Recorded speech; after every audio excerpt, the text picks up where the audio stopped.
Hi friends, ఎలా ఉన్నారు? బాగున్నారా? రేపైతే సంకష్టార చతుర్థి పూజ ఉంది అండి. కొత్తగా చేసుకునే వాళ్ళు రేపు చేసుకుంటే బాగుంటుంది, ఎందుకంటే చతుర్థి ప్లస్ మంగళవారం కలిసి వస్తుంది.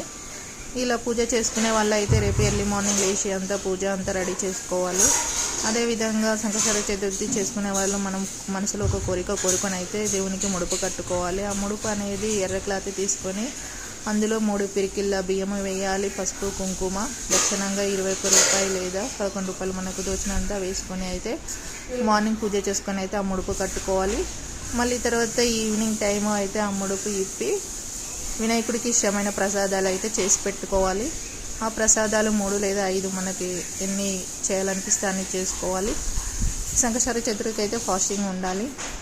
అలా ప్రసాదాలు చేసి దేవునికి మొక్కుకొని కొబ్బరికాయ కొట్టుకున్న తర్వాత అయితే మనము ఫాస్టింగ్ అయితే వదిలేయాలి. ఆ ఫాస్టింగ్ అనేది ఏంటంటే చంద్రోదయం సమయం చూసి అయితే ఫాస్టింగ్